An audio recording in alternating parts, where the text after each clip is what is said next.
Hi hello welcome back to my YouTube channel. இது வந்து ஒரு மண்டே லாக் தான். ஸோ மார்னிங் எழுந்தோடனே எனக்கு இன்றைக்கி ஆஃபீஸ் போகணுன்ற மாதிரி கம்பல்ஷன் இருந்துச்சு. பட் எனக்கு இன்ட்ரெஸ்ட் இல்லை. வேறு வழி இல்லாமல் நான் போகணும் அப்படின்ற மைண்ட் செட்டுக்கு நான் வந்துட்டேன். நம்ம ஒர்க்ஸ்லாம் சீக்கிரமாக முடிச்சிட்டோன்னா நம்ம வேணால் இன்றைக்கி ஆஃபீஸ் போகலாம் அப்படின்ற மைண்ட் செட்டுக்கு வந்துட்டேன். பிகாஸ் லாஸ்ட் வீக் வந்து பார்த்திங்கன்னா நான் ஆஃபீஸே போகலை. பிகாஸ் உங்களுக்கே தெரியும், சைக்ளோன் இருந்துச்சு. ஸோ டெய்லியும் மழை. ஸோ என்னால் போயிட்டு வர முடியாதுன்றனால நான் வந்துட்டு போகலை. இந்த வீக் போயிட்டு வந்துட்டோன்னா நெக்ஸ்ட்டு இருக்க 4 days வந்து நம்ம வீட்டிலே ஜாலியாக இருக்கலாம் அப்படின்னு சொல்லிட்டு தான் கிடக்குன்னு காலையில் எழுந்தோடனே துணியெல்லாம் துவைச்சி காய வச்சுட்டு இருந்தேன். அதிலே பார்த்துருப்பீங்க என் பையன் எவ்வளோ சேட்டப் பண்ணுறான். எனக்கு ஆல்ரெடி கோல்டு இருக்குது, பட் ஸ்டில் இருந்தாலும் தண்ணியில் தான் விளையாடுவேன் அப்படின்வான். அவனை எவ்வளோ மிரட்டினாலும் அவன் அதை அசால்ட்டாக அவன் ஹேண்டில் பண்ணிட்டு போயிடுவான். நான் கிளம்பிட்டு இருக்கும்போது சைடில் பாருங்கள், அவன் எவ்வளோ க்யூட்டாக கிளம்பிட்டு இருக்கான் அப்படின்னு என் கூட இருக்க எல்லா க்ரீமையும் வாங்கி வாங்கி போட்டுட்ருப்பான். சரி ஓகே, அவனும் அழகாக பண்ணுறானே அப்படின்னு சொல்லிட்டு நம்மளும் விட்டுறது. நம்ம பெருசாக அவனை கண்டிக்கிறது இல்லை.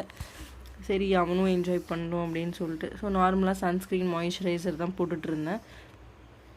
லிப் பாம்க்கு வந்து பார்த்திங்கன்னா நான் வேஸ்லின் யூஸ் பண்ணேன். இன்றைக்கி ரொம்ப நாள் ஆச்சு, அது அப்படியே இருந்துச்சு அந்த டப்பா.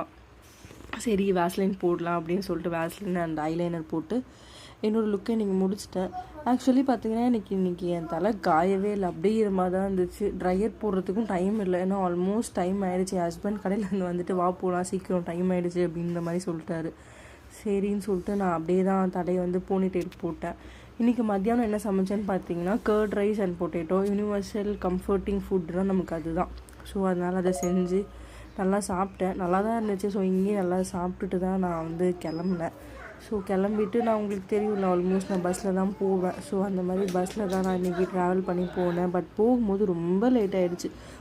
பூரா ஆல்மோஸ்ட் ஒரு 1.5 hours கிட்ட தான் போயிட்டு ரீச் ஆகணும் ஆஃபீஸ். என்னோடய ஃபைனல் லுக் இப்படி தான் இருந்துச்சு. உங்களுக்கு பிடிச்சிருந்ததுன்னா லைக் பண்ணுங்கள், சப்ஸ்கிரைப் பண்ணிக்கோங்க நம்ம சேனலில். ஆக்சுவலி என் பையனும் வந்துட்டு ஆஃபீஸ்க்கு வரேன் அப்படின்னு சொல்லிட்டு இந்த டெம்பரரி ஐடி கார்டு போட்டுட்டு ரெடி ஆகிட்டு பஸ் ஸ்டாப்பில் நின்றுட்டுருக்காரு. வந்து பஸ்ஸில் போகிறேன். எனக்கு என்னன்னு தெரியல, நான் கிளம்பினோடனே ரொம்ப அழுதுட்ருக்கான் அவன். எப்பயுமே வந்து நான் போனேன்னா பாய் அப்படி சொல்லி க்யூட்டாக அனுப்பி விடுவான். பட் இந்த டைம் என்னன்னு தெரில, அவன் ரொம்ப அழுதுட்டான். என் ஹஸ்பண்ட் சொன்னான், என்னன்னு தெரில இந்த வீக் வந்து நீ போகும்போது ரொம்ப அழுதான், நீ போனதுக்கப்புறமும் அழுதுகிட்டே இருந்தான், பஸ் ஸ்டாண்டில் இருக்கவங்க எல்லாருமே பார்த்தாங்க. ஸோ அந்த மாதிரி ஆயிடுச்சு அப்படின்ற மாதிரி சொல்லிட்டு இருந்தார். என்னன்னு தெரில, மேபி 1 week கேப் விட்டதுனால அவன் கொஞ்சம் அதுக்கேற்ற மாதிரி ஃபிக்ஸ் ஆகிட்டான் போல். ஸோ ஆஃபீஸ் போயிட்டு குட்டியாக அப்படியே டச்சப்லாம் பண்ணிவிட்டு போய் ஃப்ளோரில் உட்காந்தா இன்றைக்கி பார்த்தா ஃப்ளோரில் யாருமே இல்லை, ஆல்மோஸ்ட் காலி. அப்புறமா ரொம்ப போர் அடிச்சுன்னு சொல்லிட்டு இந்த சாண்ட்விச் வாங்கினேன், சில்லி சீஸ் டோஸ்ட்டுன்ட்டு. செம்ம காரங்க. லாஸ்ட் வீக்கில் அதுக்கு முன்னாடி வீக் நான் போகும்போது வாங்கியிருந்தேன். மீடியமான ஸ்பைஸ் தான் இருந்துச்சு. இன்றைக்கி வேறு ஒரு அண்ணா போடாது போல், செம்ம காரமாக இருந்துச்சு. ஸோ இதெல்லாம் முடிச்சுட்டு ஒரு கால் இருந்துச்சு. ஸோ கால்லாம் முடிச்சுட்டு நான் கிளம்புறதுக்குள்ளே சூரியன் போய் நிலாவே வந்துருச்சு.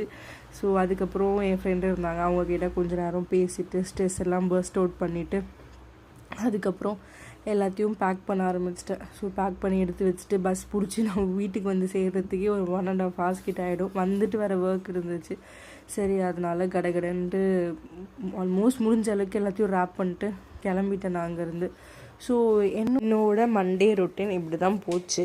ஸோ உங்களோட மண்டே ரொட்டீன் எப்படி போச்சுன்னு சொல்லுங்கள். பிகாஸ் வீக்கோட ஃபர்ஸ்ட் டே. ஸோ நம்ம வந்து கொஞ்சம் ஹாப்பியாக என்தூவாக வச்சுருந்தா மட்டும்தான் நம்மளால் பேலன்ஸ் பண்ண முடியும் ஒர்க் அண்ட் வீட்டில் இருக்க ஒர்க் எல்லாமே.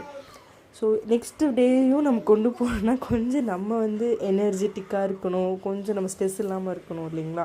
ஸோ அதுக்காக என்கிட்ட இருந்த ஸ்ட்ரெஸ் எல்லாத்தையும் என் ஃப்ரெண்டுக்கிட்ட கொட்டி, அவள் எல்லா ஸ்ட்ரெஸ்ஸும் என்கிட்ட கொட்டி கொஞ்சம் ஒரு மாதிரி ரிலாக்ஸ்டு மூடுக்கு வந்தோம். ஸோ அதுக்கப்புறம் கடகடன்னு எல்லாத்தையும் க்ளோஸ் பண்ணிவிட்டு ஹெட்செட்டு, மவுஸ், லேப்டாப் எல்லாத்தையும் எடுத்து பேக் பண்ண ஆரம்பிச்சிட்டேன். ஸோ பிகாஸ் நான் வீட்டுக்கு ரீச் ஆக திருப்பி ஒரு 1.5 hours கிட்ட ஆகும். ஸோ அதனால் அதுக்கு முன்னாடி ஏதாவது சாப்பிட்லான்ற ஒரு டெம்ட்டு வந்தேன். பட் ஆனால் சரி வேண்டாம், நம்ம வீட்டுக்கே டேரெக்டாக போயிடலாம். வீட்டுக்கு போயிட்டு நம்ம எதுனா சாப்பிடலாம். பிகாஸ் ஆல்மோஸ்ட் ரொம்ப லேட் ஆகிடுச்சு. வேறு சன் போய் மூன் வர டைமே ஆகிடுச்சு. இதுக்கப்புறமும் நம்மளால் இருக்க முடியாதுன்னு கிளம்பியாச்சு. உங்களுக்கு இந்த சேனல் பிடிச்சிருந்துச்சுன்னா லைக் பண்ணுங்கள், ஷேர் பண்ணுங்கள் அண்ட் சப்ஸ்கிரைப் பண்ணிக்கோங்க. அண்ட் உங்களுக்கு என்ன மாதிரி கண்டென்ட் பார்க்கணும், என்ன இன்ட்ரெஸ்டிங்காக இருக்குன்னு தோணுச்சுன்னா கமெண்ட் பண்ணுங்கள். நம்ம அதை பற்றி யோசிக்கலாம். பாய்.